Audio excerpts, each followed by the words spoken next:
The initial success of the Transformers in 1984 pushed Hasbro to greatly expand the brand during its second year. From the Dinobots, Jetfire, or as I know him as Skyfire, I'm too darn big to sneak around like this, to Triple Changers. There wasn't a limit to how big they were willing to take these robots in disguise. If the Autobots infect me! But where are the Autobots? Who cares? Decepticons are gone! Oh no, look! It's Omega Supreme!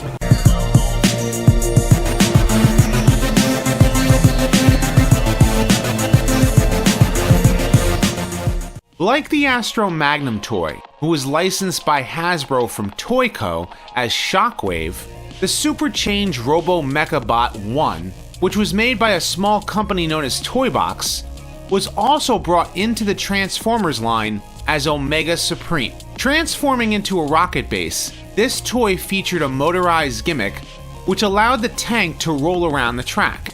In robot mode, this same motor allowed the toy to walk, a feature that was also included with another toy manufactured by Toybox known as Skylynx. Because these toys were made by one of Takara's competitors, it initially could not be sold in Japan. However, Toybox was later acquired by Tomy, whom later merged with Takara. This allowed Omega Supreme to see his toy debut in Japan in 2008. In Europe, the character received his second toy under the name Omega Supreme as an Action Master Elite in 1991. Like many of the characters in Season 2 of the original cartoon, Omega Supreme shows up with no explanation as to how he joined up with the Transformers on Earth. His first appearance is in the episode Blaster Blues, where he transports Powerglide, Spike, Carly, and Optimus Prime to the moon to battle the Decepticons.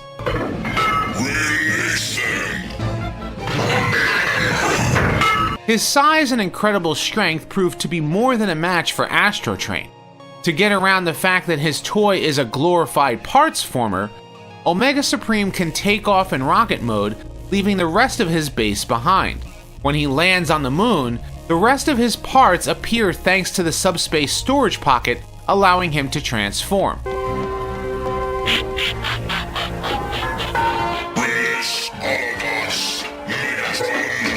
Of course, when you're playing with the original Omega Supreme toy, and you need to get the other Autobots to a location, and you're using Omega Supreme as a transport, you don't necessarily have to transform him all the way, when all you have to do is take his arms off,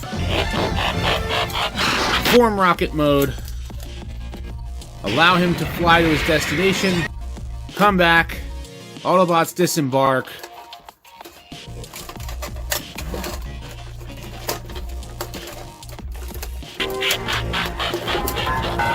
Omega Supreme transforms, and Omega Supreme is ready.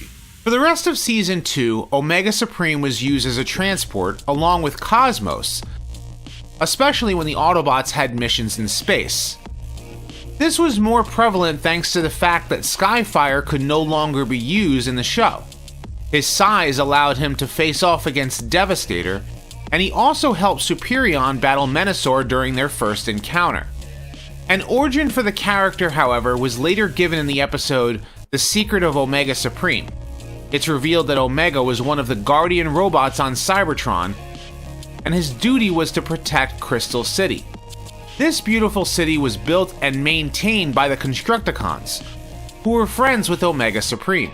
We must be off, my big friend. I got on the job too. Unfortunately, the Constructicons were reprogrammed by Megatron's Robo-Smasher to serve the Decepticon leader, and they destroyed Crystal City. They were also given the ability to merge into Devastator, This is for your own good. who proceeded to try to have the Robo-Smasher reprogram Omega Supreme. Fortunately, Omega Supreme destroyed the device, but the large Autobot was changed. Since then, I feel only hate for the Decepticons. Once learning they rejoined with Megatron on Earth, Omega Supreme followed, joining up with Optimus Prime. Eventually, Omega Supreme realizes that his quest for revenge will only cause history to repeat itself. Are you going to let it all happen again? For something as useless as revenge? Course of action altered. And he saves San Francisco from a space creature looking for food.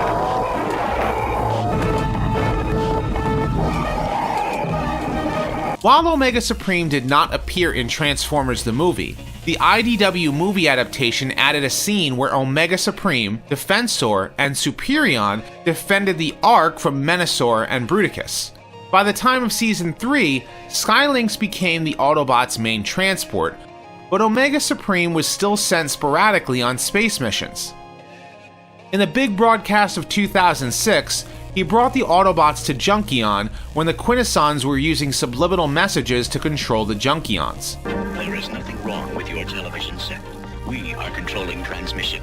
We control the horizontal. We control the vertical. We got the change. Thanks to some quick thinking by Blaster and Ultra Magnus, and the aerial support by Omega Supreme, the Autobots were able to counter the Quintessons' broadcast. The television bewitched me. In the Marvel Comics, Omega Supreme was built by Grapple and was given life by Optimus Prime's creation matrix. He was designed to be the Autobots' defense if the Ark ever came under attack while his fellow Autobots were away on missions. When Megatron led a team of Decepticons to siege the Ark, Omega Supreme laid waste to them all. Only Megatron and Laserbeak managed to escape the Autobot defender. As the comics continued, Omega Supreme continued to appear alongside the other Earthbound Autobots, many times incorrectly scaled, until he was taken offline by an underbase-powered Starscream. He did appear in an alternate future in the comic adaptation of the cartoon episode The Big Broadcast of 2006. But it wasn't until the Regeneration 1 comics that Prowl brought him back online to fight against the Decepticon combiner Monstructor. In the Dreamwave comics, the Guardian robots were dubbed the Omega Sentinels, and Omega Supreme was unique among them as he possessed a spark. He came to Earth in search of the Autobots aboard the Ark until he was buried in Antarctica millions of years ago. He was reawakened in the present to help the Autobots battle against the enigmatic Seeker known as Sunstorm. He would later be seen assisting the Autobots with the construction of Autobot City. In the IDW comics, Omega Supreme was leader of the Omega Sentinels as guardians of the Crystal City in ancient times. He was found by Optimus Prime millions of years later, and again was used at times as a transport and as a mighty weapon of warfare for the Autobots in the fight against the Decepticons.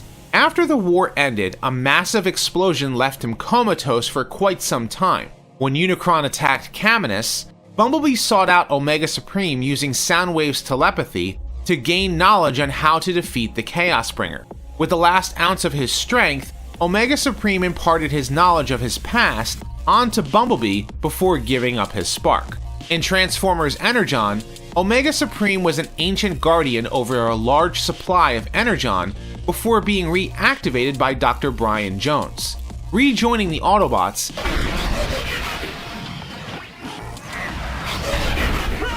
he could combine with Optimus Prime, giving the Autobot leader a superpowered armor that at times could grow to Unicron-scaled proportions. An interesting feature of this toy is the fact that he is a headmaster, and the head itself can transform into a smaller robot that kind of reminds me of Omega Supreme. However, the connector to the head itself can be pulled up, and according to the toy's designer, Aaron Archer, this was designed so that if you did lose the headmaster head, you at least had something. In the cartoon, you only see him as a headmaster, along with the smaller head, when Omega Supreme combines with Optimus Prime. Because of this, you can only assume that each of these are simply components of Omega Supreme that group together, like how his G1 counterpart is with all of his parts. In Transformers Animated, Ultra Magnus ordered the construction of Omega Supreme as a final weapon to use against the Decepticons. To help him carry out his mission, his processor was kept simple and he needed an Autobot to depend on. RC was chosen as she was a teacher before the war. But a series of events led Ratchet to be imparted with Omega Supreme's activation codes, and he became friends with the large Autobot. I am Omega Supreme. I am yours to command. I am Ratchet. I am your friend. Defeating the Decepticons in combat, Omega Supreme was heavily damaged and was deactivated. In a twist from previous incarnations, he was transformed into the Ark, and was the ship the Autobots led by Optimus Prime used to come to Earth with. It wasn't until Sari Sumdak used the Allspark key to reactivate him that he was once again able to help the Autobots. I am Omega Supreme.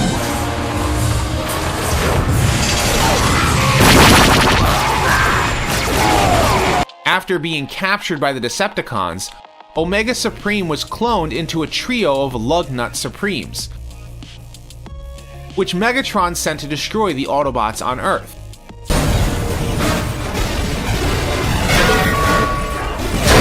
After the Autobots defeated the Decepticons in the final battle, Omega Supreme brought his friends back to Cybertron in the series finale. In the Aligned continuity, Omega Supreme was guardian of the Omega Gate on Cybertron, as seen in the game Transformers War for Cybertron. During the Decepticon campaign, the Decepticons eventually face off against the mighty Autobot Guardian, until he is taken offline by the power of Dark Energon. Many have wondered what caused the mighty Autobot to explode in the G1 Cartoons two-part episode The Key to Vector Sigma. In the episode, the Autobots use Omega Supreme to travel to Cybertron to stop the Decepticons from giving life to their new team, the Stunticons, using Vector Sigma, which is a component of Primus. Before Cybertron was, I was. Unfortunately, the Autobots arrive too late to stop the Decepticons. Instead, they build the Aerialbots, giving them life through Vector Sigma, and return to Earth aboard Omega Supreme.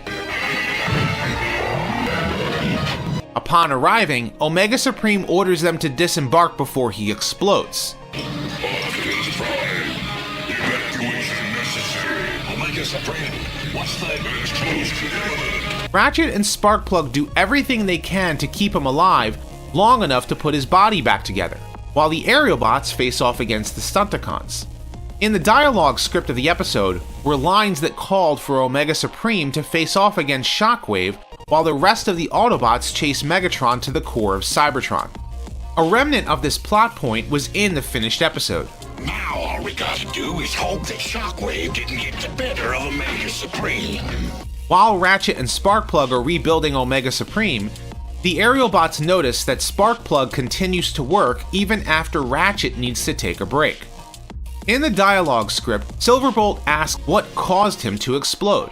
It's revealed that Shockwave blasted Omega Supreme with a bomb, and that the large Autobot held on long enough to get his fellow Autobots back home. It's from there that the Aerialbots gain enough resolve to face off against the Stunticons in the end, and Omega Supreme returns to assist Superion against Menasor.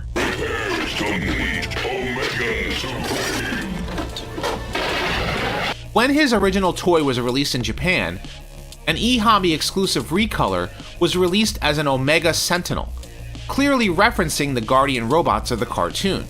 But while the character has seen spotlight in many other series, only his Energon appearance received a toy, with a recolor also named Omega Sentinel. Years later, the toy received a remold and recolor designed to resemble his appearance in the War for Cybertron game. Recently revealed as of this recording is a new Omega Supreme toy for the War for Cybertron Siege toy line. Standing 2 feet tall and coming with the Micromaster countdown, something that was alluded to in the Dreamwave comics, this Autobot will be blasting off in August of 2019. Whether or not he'll appear in any of the new cartoons, comics, or video games, we'll have to wait and see. I hope you've enjoyed this overview of the Autobot Guardian Omega Supreme. If so, be sure to like and subscribe. Leave your thoughts in the comment section below, and check out my other videos as well. I'd like to thank my patrons for your support. I have more Transformers discussions like this coming soon, so stay tuned. And as always, until next time, till all are one. X-Men, remember we're all one with the universe. We're about to become one with the pavement. Duck!